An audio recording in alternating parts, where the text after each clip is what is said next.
Taitriya Upanishad. Last week we looked at the first part of Taitriya Upanishad, and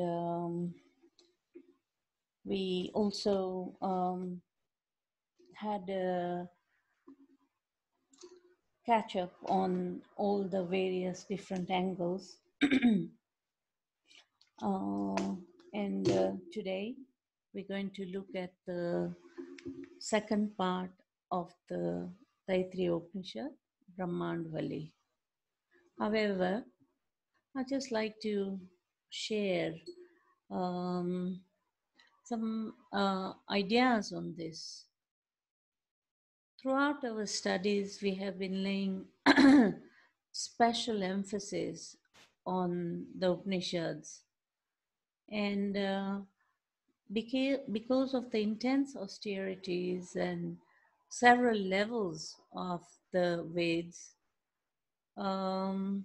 we need to not merely think about the core angle. We need to have a rational thinking process on this. Now, in Taitriya Upanishad, a disciple named Bhrigu approached his guru Varuna, who was the master of wisdom, and requested, "Instruct me on Brahman. Adihi Bhagavo Brahmeti Eva Varunam Pitaram Upasashara." That's Taitriya Upanishad, chapter 3. Now, in ancient times, the gurus were usually the parents. The father was the guru, and he was quite adequate for the purpose of instruction in the higher realities of life. Bhrigu's guru was his father. Now, what did the guru say to Bhrigu when he requested him to teach Brahman? He did not go into the descriptions, narrations, quotations, or citations of the scriptures. He gave just one sentence of instructions, and he focused on know it yourself through tapas. The essence of spirituality for any one of us who appreciates it. Now, spirituality is a way of living. It is not a knowledge that is to be acquired. It is accustoming oneself with the characteristics of the spirit, and to the extent living one's life with that particular vision directly in one's experience. Therefore, the intense tapas into which Bhrigu entered on the instruction of the Guru ended in self-realization. And what kind of realization did he have? Anan Brahmeti Vyajana. He began to feel that all that is materially constituted is Brahman, including his body, including the entire created universe, physical and perceptible in nature. Not being satisfied for the same reason, he again approached his guru for the same. Now, this is a perfectly wonderful experience or an example of a guru and a shishya. Yeah, guru and disciple. Anyway, so this is just to relate to you how we can also in our daily life notice how powerful our mind is, even if the physical world is strongly presented before us, perhaps the only reality available. The mind has the power over even the physical nature of things. And in this aspect, Bhrigu again asked his guru, and he informed him, know Brahman through austerity and experience and tapas. Again, he meditated by means of tremendous austerity of his personality and realized that there is something about the thinking process or pure meditation. Discriminative understanding is higher than mere mentation. It is called Vignan. Vignan, pure understanding on which most of the philosophers depend for their conclusions. The point here is understanding the Upanishad. It's not only reading the shlokas or reading the excerpts. It's also about thinking about it. What is it trying to say? How does it fit into my daily life? How can I make best use of it? So that's the, normally by knowing the limits, one can infer the presence of something beyond limits, yeah, on its own operation. No human being can go beyond that level, yeah. But understanding is a process of analytically knowing something, which is other than understanding the process itself. So it's very important to think about what we learn and, keep on applying it.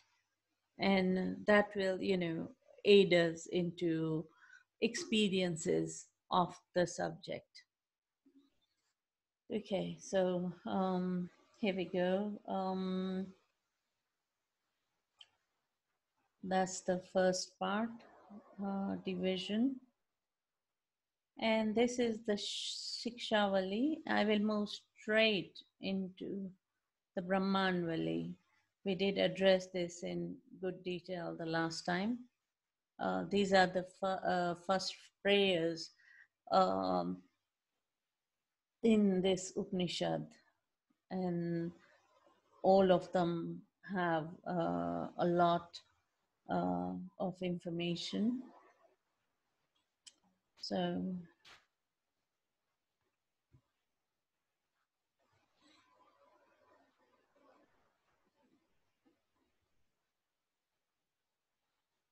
that was the final prayer. And now, today, we're going to move on to the Brahmananda Valli. Brahmananda Valli, Brahman and creation.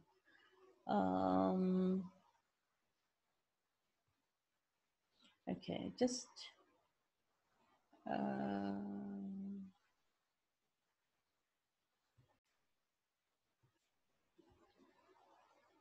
okay.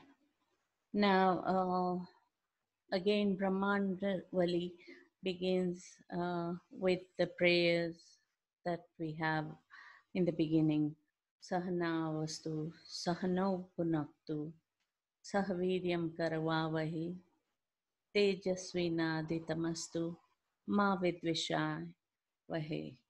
Om Shanti, Shanti, Shanti. Since we are on it, the prayer, the meaning of the prayer is Om, the knower of Brahman, attains supreme.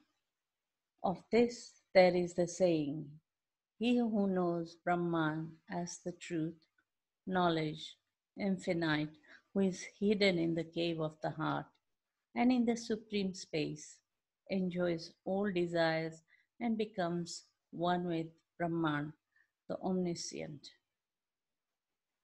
So that's the beautiful prayer that it begins with.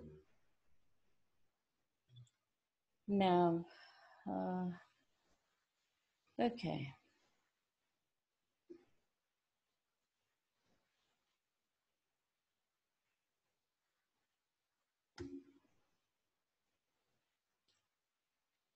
the sheath of food, the importance of food. This is the Panchkosh, the physical body, the vitals, the mental, the wisdom, and the bliss. The five sheaths of the body. And we're going to look at that. Okay.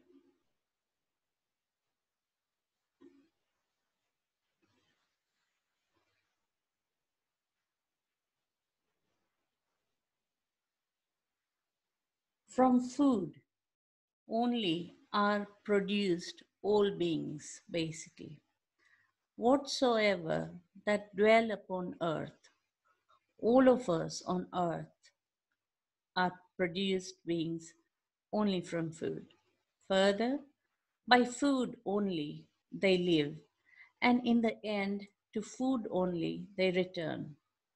Food alone is the eldest of the living beings. Therefore, it is called universal medicine. Those who worship food as Brahman, they obtain all food. Food alone is the eldest of all living beings. Therefore, it is called the universal medicine. From food, all beings are born. Having born, by food they grow.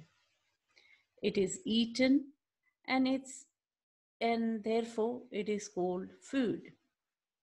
Now, different from this body, which is made up of food, is another body inside, which is made up of breath. Okay. Now, this whole section is talking about the Panchkoshi. So, the first is food, yeah, eaten by the physical body. And different from this body is the body inside, which is made up of breath. Okay. By that breath is filled this food body. So basically, the layer over the physical body is the breath. This one is also in the shape of the being, as is the shape of that form of that being. So is the shape of this form of the being. Of him, the in-breath is its head, the diffused breath, the right side, the downward breath is the left side, the space is the body, earth is the tail, the foundation. Regarding this, there is also a verse. Okay, so in this section, we're going to understand the Panchkoshi. The food, it's all connected to the body and the five layers that we have over the body. It's different to what we talked about in the Kathopanishad and the Ishavasya Upanishad, where we talked about the body, the soul, the super soul, the mind, ego. Okay, so this is different. We're talking about the other factors around the body. Okay. The sheath of the vital breath, the breath and the mind. Okay. The organs. The organs act by following the breath. So do humans and the animals. Breath, indeed, is the life of beings. Therefore, it is called the life of all. Those who worship Brahman as breath, they attain full life, for breath, indeed, is the life of beings. Therefore, it is called the life of all. This indeed is the soul of that prior food body. You see, the five sheets we have here, That is the physical body, the vital energy, yeah. Then we're going to have all these three, and then we're going to have the soul, yeah. Okay, right. So the organs of the act by following the breath. So do humans and animals. Okay, so it's the whole explanation is around this sheath, the second sheath. Yeah. So this one is in the shape of the being, as is the shape of that form. Okay, of him. The Yajur Veda is its head, the Rig Veda, the right side, the Sam Veda, the left side. The teaching is the body. The hymns of Atharved and Angiras are the tail, the foundation. So that is talking about the second. Oh dear. Yeah, so it's talking about this sheath. Okay, so the physical body, uh, that's where, you know, this body is made up of food. Then we have the vital breath. Okay, that's where we are. That's the second sheath. So the physical, then the breath. Now the third sheath, the sheath of the mind and intelligence. So from where the words return, along with the mind, unable to attain it, the blissful Brahman, he who knows, does not fear even a little. This indeed is the soul of that prior one, breath and body. Now, different from this is made up of mind is another body inside, okay, which is made up of intelligence. By that intelligence is filled this mental body, okay, right? And this one is also in the shape of the being, as is the shape of that form. Of him, faith is its head. Now, within this, there's another body, okay?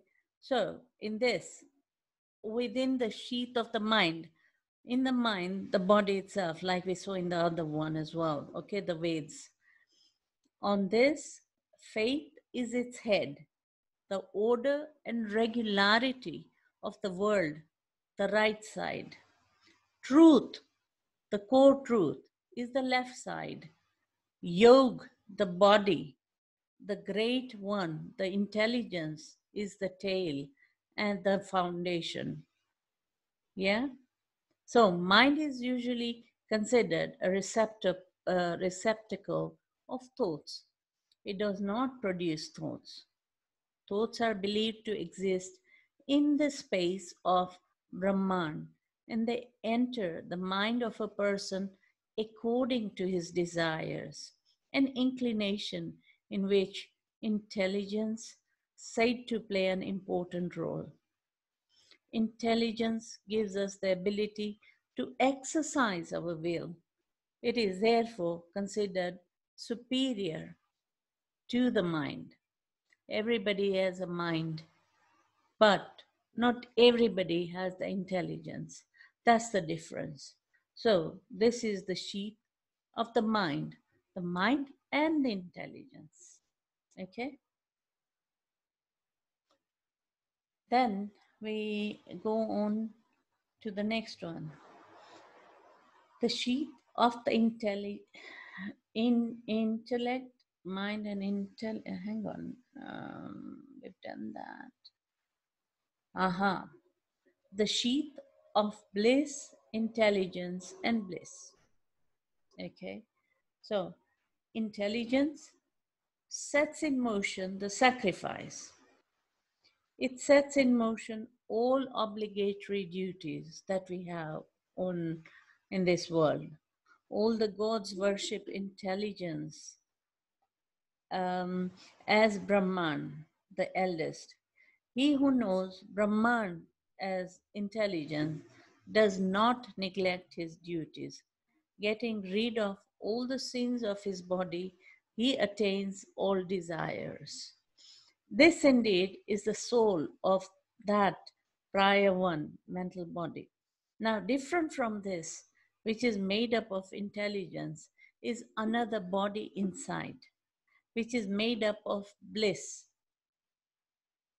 Yeah? By that bliss is filled this self.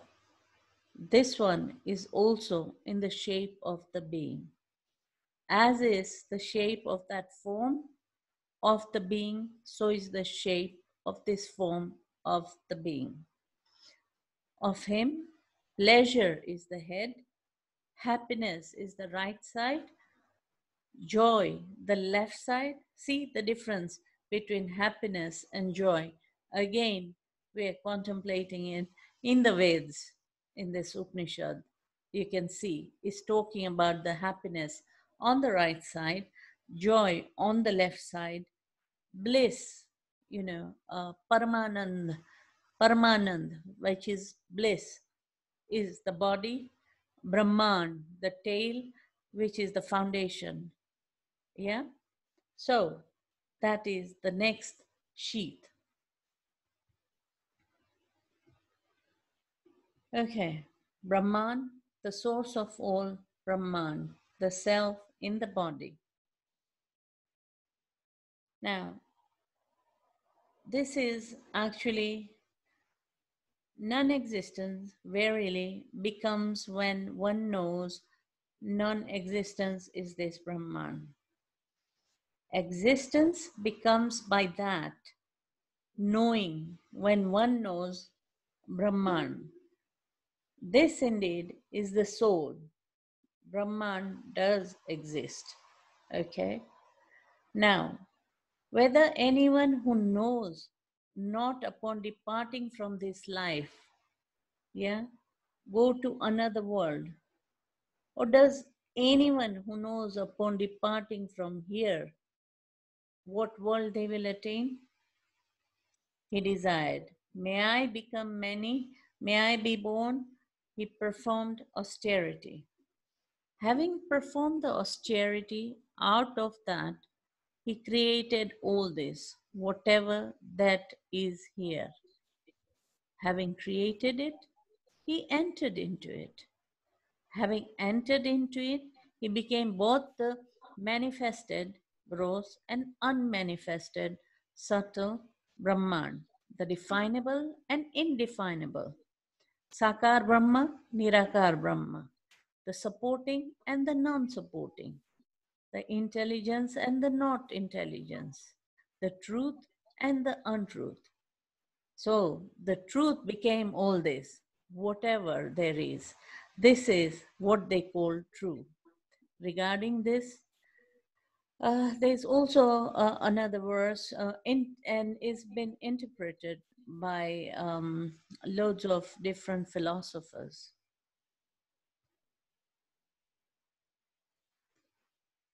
Okay. Now, the blissful nature of Brahman, Parama Anand, Paramanand, Param Anand. Yeah. Now, non-existence, verily, this world was in the beginning. From that, verily, was born existence. It made itself as the self of the existence. Therefore, it is called a virtuous act. Verily, that which is well made us delight of existence. For truly, on obtaining the delight of existence, one becomes blissful. Indeed, who can breathe in and breathe out if this bliss does not exist in the space? This one alone is that which brings blissfulness. This one alone meaning the Brahman. When this one becomes established, which is invisible, incorporeal, inexpressible, and fearless, then does indeed one becomes fearless. When this existence finds even the smallest distinction, then he becomes fearful. That indeed is the fear of the impure arising from the thoughts of separation from the Brahman. Fear and insecurity arise when we think we are distinct and different from the rest of the creation.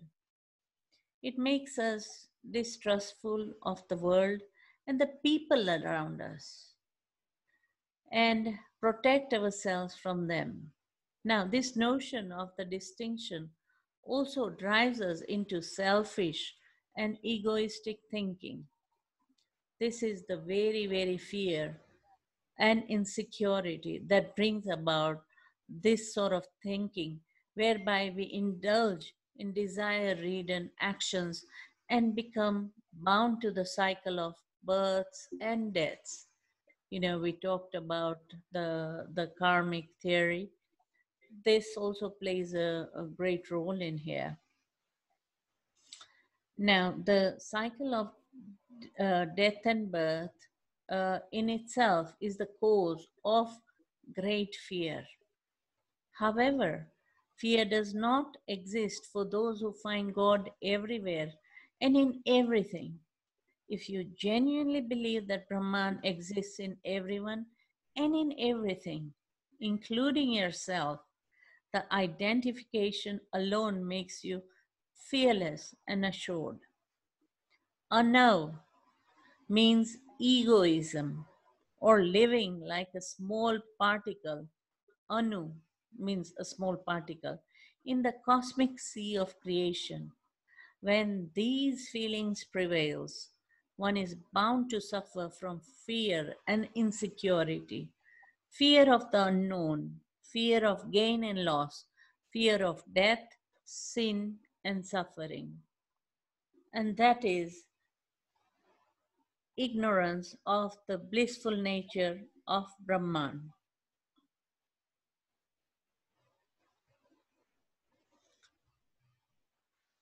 Okay, the progressive states of bliss, the supreme bliss of Brahman. From the fear of him, Vata, meaning the wind, blows. From the fear of him, the sun rises. From the fear of him, 5 divinities such as Agni, Indra, Mrityu, they all work. Now, regarding the bliss of this one, this is the conclusion drawn from this inquiry. If there were a young man, a good young man, well versed in the Vedas, efficient in action, with steady mind and senses, strong, and if the wealth of the earth were entirely for him only, that is one measure of human bliss, only one measure. That is the experience of bliss, okay? This is an example. Now, 100 times of that is the bliss of one measure of the bliss of celestial humans known as Gandharvas. Okay, so also the bliss of a person well versed in the Vedas who is not stricken with desires, it is 100 times than the bliss of a celestial human, which is one measure of the bliss of the divine celestial knowns as Dev Gandhars. So also is the bliss of a person well versed in the Vedas and who is not stricken with desires. 100 times the bliss of ancestors, which is the Pitrus, in their long-lasting world is one measure of the bliss. Those who become gods by birth in the divine world of Ajan, so also the bliss of a person well versed in the Vedas who is not struck with desires. 100 times the bliss of those who become gods by birth in the divine world of Ajan is one measure of bliss of those who become gods by duty, known as karma devs, who reach the gods by their sacrifices. So also is the bliss of a person well versed in the Veds and who is not stricken with desires. Now we see the comparison of all the human beings as well as the devtas and also the pitrus, the comparison of the level of bliss. Now, when we compare it to a living being, then you can also see that a person who has knowledge and who is not egoistic or taken to material desires has a higher level of bliss in comparison to a person who is completely agnan, meaning unaware of the true knowledge of Brahman. 100 times the bliss of those who become gods by duty is one measure of the bliss of immortal gods, also the bliss of a person well versed in the Veds and who is not stricken with desires. Now, 100 times the bliss of Indra is the one measure of the bliss of Brahaspati, meaning the guru of the devtas. So also the bliss of a person well versed in the Veds and who is not stricken with desires. We keep on coming to the same thing about the desires, and that arises from insecurities and ego. Okay. Now, 100 times the bliss of Prajapati is one measure of the bliss of Brahma. So also the bliss of a person well versed in the Veds and who is not stricken with desires again. He who is this person and who is in the sun, he is one and one only. Whoever knows this, upon departing from this world, attains the body made up of food, attains the body made up of breath, attains the body made up of mind, attains the body made up of intelligence, and attains the body which is made up of bliss. Basically, the different types of men, gods, and celestial beings are mentioned in this verse. The Gandharvas are celestial beings who inhabit the mid region. You know, we did all the different loks. And in the loks, after the Pitru lok, we go straight on to the Mahal lok, etc. Right? So we are talking about the Gandharvas who are around that mid region. You know, they travel 2-3 loks. But from Swarg lok, where Indra is the king.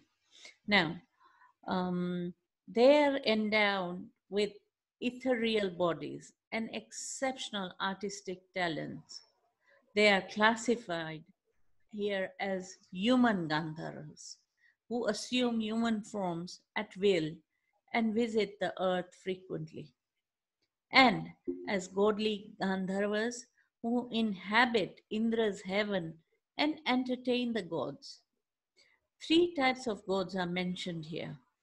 Those who are born as gods by virtue of the merit of their past lives.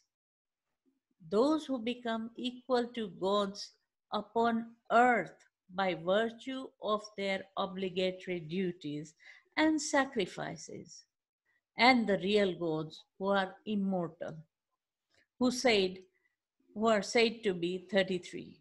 The last part of the verse here signifies that Whoever knows the nature of Brahman will have all the bodies in the next birth when he returns from ancestral world. Now, this was quite interesting and very intense, and it gave us a lot of information in this verse, a lot of information, and it's quite interesting to understand how temporary certain posts, even above the human bodies, that exist in the other loks. So it's full of information, this verse, and it's beautiful.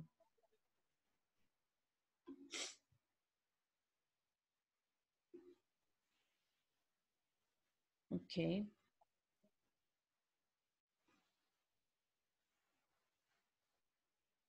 So we're talking about offering actions to the self within,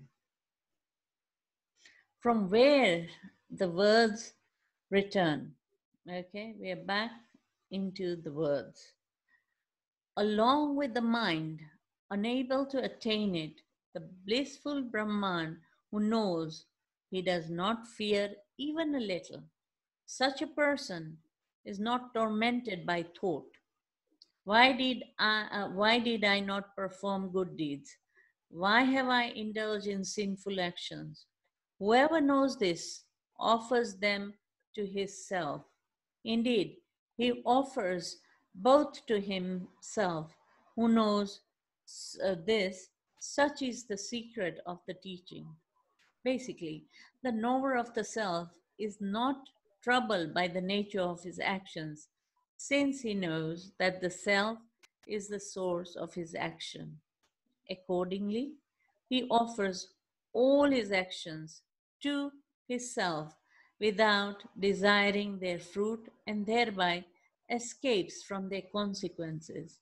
The self meaning the inner self. Therefore, he is not troubled by the nature of his actions. Fear rules over minds. We fear for various reasons, and philosophically speaking, our fear stems from the realization or the understanding that we are lonely and helpless in this world.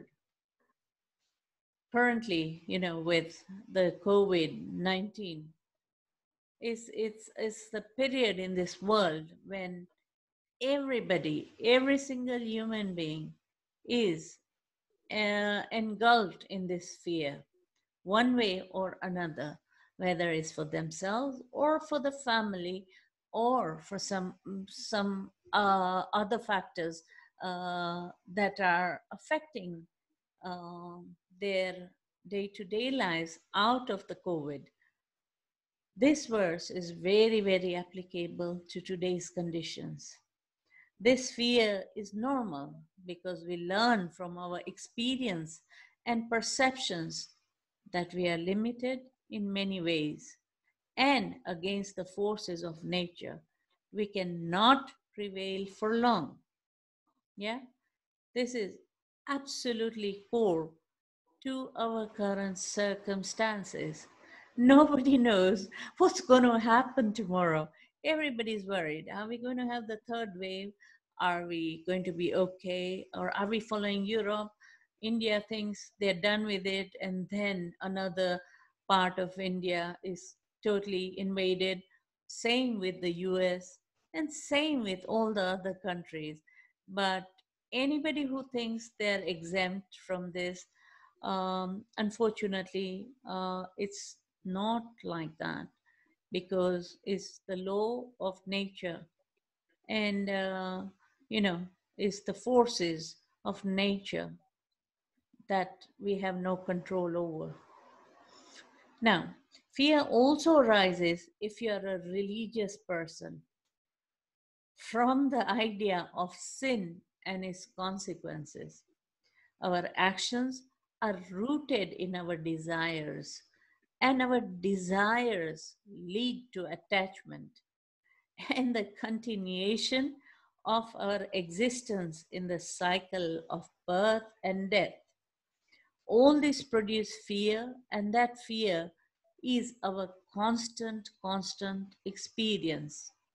This fear disappears only when we realize our external nature and experiences oneness with Brahman. So that is the end of our Brahmanandvali.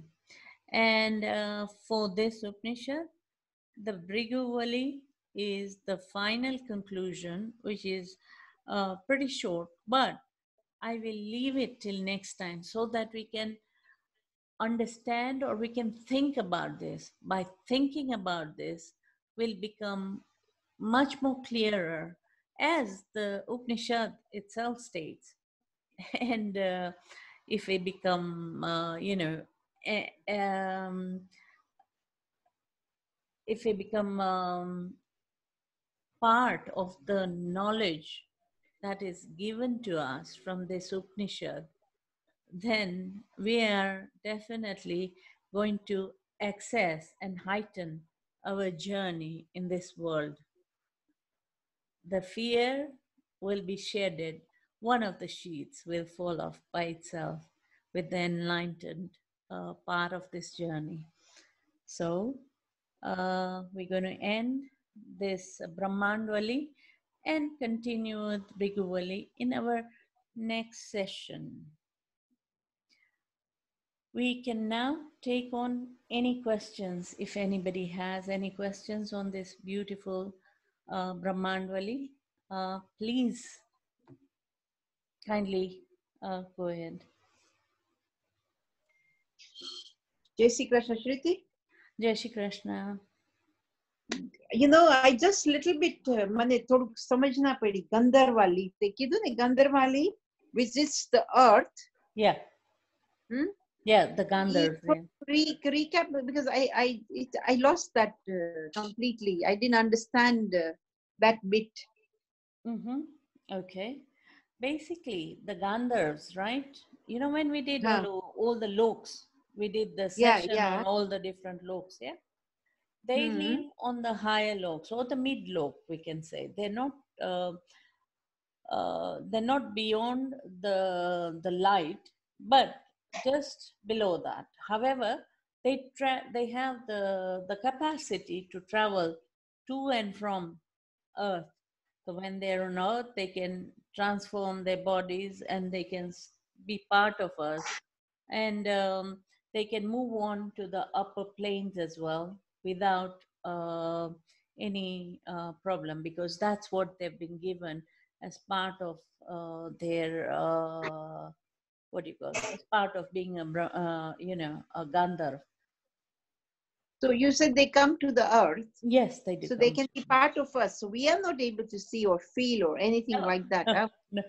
No. The Gandharvas are the musicians, the royal musicians of the what shall I say? The Indra's aboard. One is that, and they also, you know, if there's let's say incarnation of God or something, they will come to earth and they will play the, you know, the kirtans or whatever, enjoy, celebrate it with us. Yeah, always come for celebrations. Very interesting. Yeah. Okay, I think rest of them was okay. Yeah. And that's other things that had come. This Upanishad, actually, this one, and the Brahmanandvali section is one of the most enlightening ones in a different sense. It's talking about, you know, the body, the sheath, you know, all the 5 coverings. As you remove one sheath, you uncover another self. Yet it's connected. So it's like a lotus, you know, one after the other. All the petals are co-joined. So, yeah. And you talked about desire coming from ego. Yeah. And Yeah, fear, So fear, and yes, fear. When you have the fear and insecurity, yeah, then comes the ego and the desire. Then comes the desire, desires to hold on to everything or accumulate, and then forms the big ego. And then, once the ego comes, there is no ending. We know the cycle, right? We've learned that in the Bhagavad Gita. We're learning that, and the other Upanishads as well. So yeah, and that goes into other actions. Then we go into the cycle of life and death. life and It death. becomes, yeah. Thank you. You're welcome. Anybody else? Any questions? કોઈને કાંઈ questions છે આ beautiful Brahmanandvali નું? No? Wonderful. So everybody is very well versed. Excellent. ચાલો, the sheets of life. આપણે બધા progress કરવાના છે to another level, without a doubt. Okay, great. Huh? Okay, right. I think we can go to our next part. I think the Bhagavad Gita, or do you want to hear something on one of the Puranas? Any interested? Anybody interested? I mean, I'm going to be taking Puranas later, but do you want me to share one of the stories of the Puranas? Yeah, that would be great. Shreeti. Yeah? Yeah, that will be nice. Yeah, that will be nice. Okay, fine. Fine. Let me just grab hold of it because it's just amazing. Those are again, really amazing. Just bear with me one moment, yeah?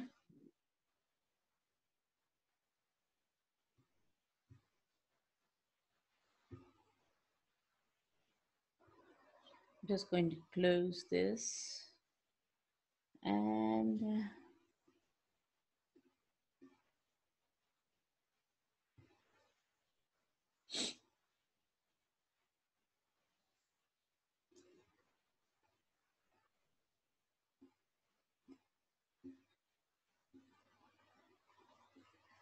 I'm going to give you an interesting one. I'm just going to pick on something that's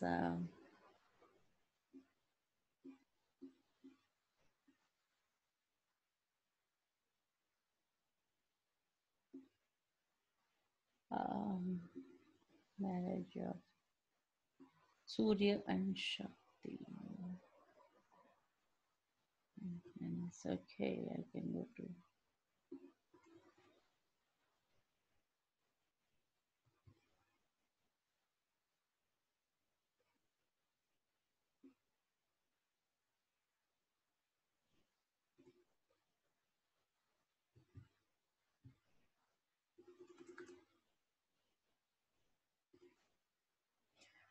Okay, I've got a very beautiful story. Okay, I'm going to share this with yourselves.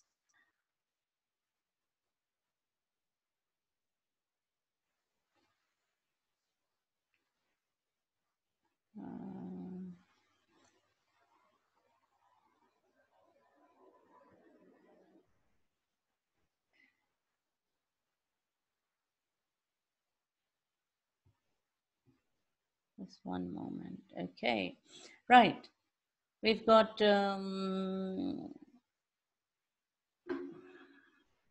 can't move this. You see.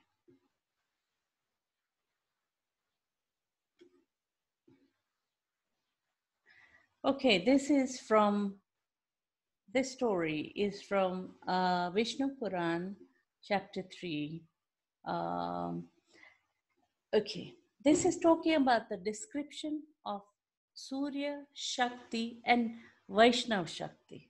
Okay, now the story goes like this. Maitreya says, Lord, if only the 7 ganas are entrusted with the job of causing cold, summer, drought, and rain, then what is the purpose of the sun's existence? Yeah. So Parashar says, it is true that Surya is one of the 7 ganas, yet being the chief among them, it has special significance. Omnipotent para power of Lord Vishnu is nothing but the 3 Veds. These together stay within the sun and provide it with the energy necessary to sustain the world. Can you see how beautiful it is? Their presence within the sun remains constant, irrespective of the sun's changing names every month. You know, it moves from one Rashi to another Rashi every month. In the morning, Rigved praised the sun with its Shrutis. In the noontime, Yajur Veda praised the sun, whereas in the evening, Shrutis of the Samved praise the sun. Thus, Lord Vishnu always energizes the sun. Brahma, Vishnu, and Mahesh are also present in the Trinity form. Their Trinity too represents the 3 Veds. At the beginning of the creation, Brahma was in the form of Rigved. During the sustenance of the universe, Lord Vishnu stays in Yajur Veda form, whereas at the end of the creation, when Pralaya occurs, Rudra takes the Samved form. Hence, the recitation of Samved is considered inauspicious. Energies of the Trinity stays with the sun in synergetic form. Therefore, the sun glows brilliantly and destroys darkness. Lord Vishnu, who represents energy of this Trinity, never rises nor sets. His Vaishnavi Shakti never parts with the sun's chariot and stays there irrespective of the changing names of the sun with the months. The sun, which causes the formation of day and night, always satiates Pitragan, Devgan, and human beings. One of the sun's rays, named Sushumna, nourishes the moon during its brighter phase.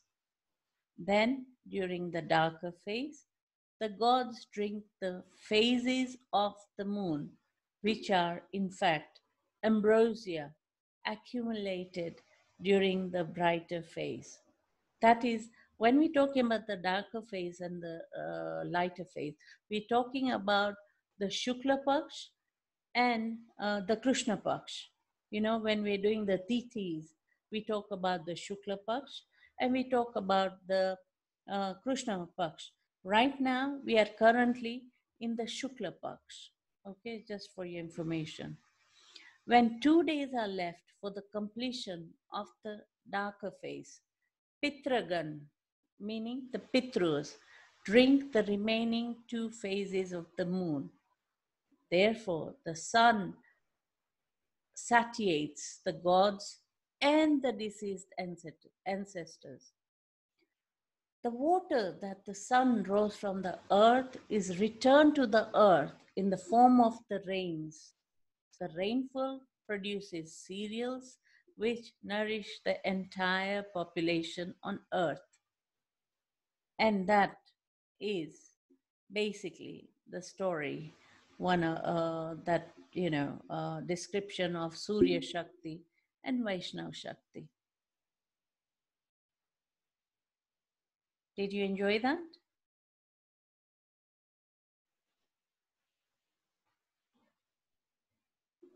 Yes, we did. Okay, good, yeah. Interesting. Yeah. Yes, it was Yeah, interesting. sorry, just want to say something. Yeah. It was really good. Yeah. But from all this, I mean, Shruti Ben realized that Surya now, there's no existence of the world, yeah? Correct. Yeah.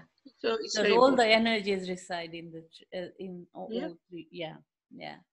Yes. Correct. Yeah. And Thank you. it's also interesting, you know, where people talk about Surya sometimes, and it's all only connected with just, you know, one form of Gayatri mantra. But as we can see, you know, it's got virtually the whole universe within it, right from creation to, you know, destruction, right? Mm. Very good. Yeah. Okay, so I'm going to be doing a lot more stories on the different Purans. It's absolutely beautiful, you know. Some things from the Skand Puran as well. So, you know, we'll take it side by side. So, you know, we'll do one story at a time because they come in bite-sized stories. So, you know. Okay, we'll now move on to the Bhagavad Gita. Everybody, please get your Bhagavad Gita out, and I can